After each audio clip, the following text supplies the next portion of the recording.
అని వాళ్ళు ప్రాధేయపడతారు. సో వాళ్ళు కాదు, ఇలాంటి వ్యక్తులు ఆ శాఖ కిందకి రారు. ప్రాబబ్లీ క్లియర్ కట్ వ్యక్తిత్వ సమస్య ఉంది ఆయనకి. ఆ క్యాలెస్నెస్ అనే బిహేవియర్ వల్ల వైలెన్స్ అనేది ప్రస్ఫుటంగా కనిపిస్తుంది అక్కడ. పిల్లల్ని చేశాడు చూడండి, పిల్లల్ని కూడా చేశాడంటే చాలా కర్కశమైన మనసు అనొచ్చు.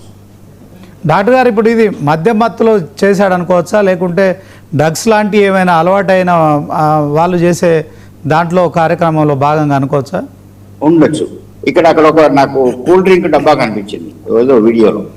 అంటే ఆ కూల్ డ్రింక్ డబ్బా ఎందుకు తెచ్చుకున్నాడు, అందులో ఏమైనా కలిపి తాగాడా అంటే కొంచెము ఆల్రెడీ ఇలాంటి వ్యక్తులు కనుక ఆల్కహాల్ లాంటివి సేవిస్తే ఇంకా విశృంఖలంగా ఉంటుంది. అంటే ఇనిబిషన్ తగ్గుతుంది, డిస్ఇనిబిటివ్ బిహేవియర్ అంటాం దాన్ని. మనం జనరల్గా మామూలుగా ఎందుకు లేవని మనసులో వచ్చిన కోరికలు కానీ మనం చేసే పనులు కానీ ఆపుకోవడానికి ట్రై చేస్తాం. అంటే మనసులో ఎక్కడో రెండో మనసు ఉంటుంది, ఒకటి చేసే మనసు, ఒకటి చెప్పే మనసు. అంటే అర్జునుడు ఆయన చేసేవాడు కృష్ణుడు చెప్తే విన్నాడు, కృష్ణ మనసు అంటాం, అర్జించే మనసు అంటాం. సో అక్కడ ఏదో తప్పు చేయవద్దు అనే ఆలోచన ఉంటుంది. సో ఇక్కడ వీళ్ళకి ఆల్కహాల్ తీసుకోవడం వల్ల, డ్రగ్స్ తీసుకోవడం వల్ల, ఎస్పెషల్లీ ఆల్కహాల్ తీసుకుంటే డిస్ఇనిబిటివ్ బిహేవియర్ అంటారు. అంటే ఇనిబిషన్స్ తగ్గిపోతాయి, ఏదనుకుంటే చేసేస్తుంటారు. ఇంకా డ్రగ్స్ తీసుకుంటే ఈ డ్రగ్స్ తీసుకున్నట్టు అనిపించట్లేదు, అలా హాలుసినేషన్ డెలిజెన్స్కి వెళ్ళిపోతారు. వాళ్ళు ఏం చేస్తారో వాళ్ళకి తెలియదు. సో ఎనీథింగ్ అండ్ దొరికితే తన లోపల బ్లడ్ టెస్ట్ చేస్తే మాత్రం కంపల్సరీ ఏమైనా తీసుకున్నా ఆల్కహాల్ లెవెల్స్ తెలుస్తాయి. డ్రగ్స్ కూడా ప్రతిదీ కూడా మనం టెస్ట్ చేసే వసతులు ఉన్నాయి, నిర్ధారించే వసతులు ఉన్నాయి. కానీ అది దొరకాలి. ఇంకోటి 24 hours దొరికితే అన్నీ మనము టెస్ట్ చేయొచ్చు. లేడీ దొరికితే కొన్ని సబ్స్టెన్స్ యూరిన్ ద్వారా బయటకు వెళ్ళిపోయి ఉంటారు. డాక్టర్ గారు, ఇప్పటికే ఒక ప్రచారం కూడా జరుగుతోంది. ఎవరైతే ఆ పాప ఉందో ఆ పాప కోసం అయితే ఇదంతా చేశాడో ఆ మైనర్ బాలిక తండ్రిని కూడా గతంలో చంపినట్టుగా కూడా అంటున్నాడు. అంటే ఒక ప్లాన్ ప్రకారం అతను మర్డర్లు చేస్తున్నాడు, ఆ అమ్మాయి కోసమే ఇదంతా చేసిండనే ఒక కోణం కూడా కనిపిస్తుంది. నిజంగా అంత సీరియస్ మర్డర్లు చేసేది ఒక అమ్మాయి కోసము నిజంగా ఉంటుంది అంటారా? అది మనుషుల్లో ఉంటుందండి. అంటే ఇది ప్లాన్ ప్రకారం ప్రతిదీ. ఇంకోటి ఇక్కడ ఒకవేళ తండ్రి, అమ్మాయి వాళ్ళ తండ్రి కూడా చేసిందంటే ఒక సిస్టమటైజ్డ్, ఒక ఆర్గనైజ్డ్ ప్లాన్ అది జరిగి ఉంటుంది. ఆ ప్లాన్ ఇంప్లిమెంట్ చేయడానికి ఈయనకు ప్రోత్సహించే వాళ్ళు ఉండొచ్చు, సోషల్ సపోర్ట్ ఇచ్చే వాళ్ళు ఉండొచ్చు.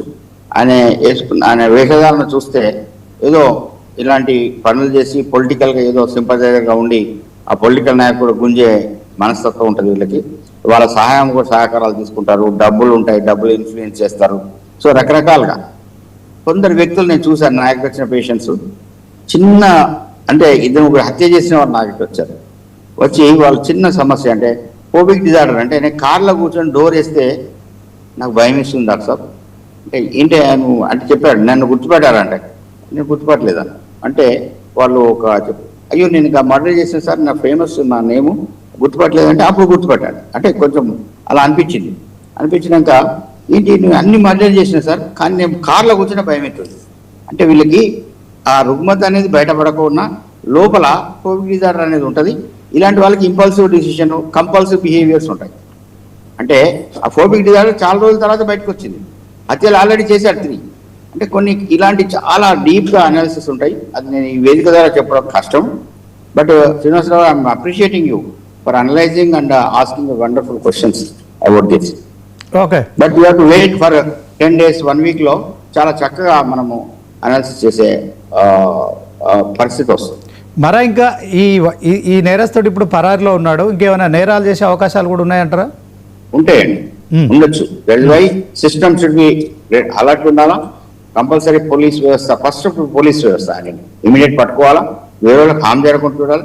ఆయన కూడా ఆత్మహత్య చేసుకోకుండా చూడాల్సిన అవసరం ఉంటుంది. మన కసితో ఆయన కూడా చంపేయాలనేది నేను స్లోగన్స్ విన్నాను. కానీ చట్టం ప్రకారం పోవాల్సి వస్తే పోలీసు వాళ్ళు కూడా చట్టం ప్రకారం పోతారు కావచ్చు. Compulsory first you have to pick him up. హత్య చేయాలి అంటే తర్వాత ఉరిశిక్ష పడితే అదంటే హత్యే కదా. చట్ట ప్రకారం అన్నీ చేసి దాని ఫార్మాలిటీ చేసి ఎంతో మందిని హత్య చేశారు. రీసెంట్లీ ఒక జడ్జిమెంట్లో అందరికి చాలా మందికి ఉరిశిక్ష చేశారు. అంటే అది కూడా అది కానీ ప్రొసీజర్స్ పోవాలి కాబట్టి police compulsory follows the procedure, అది చేస్తారని నేను నమ్ముతున్నాను.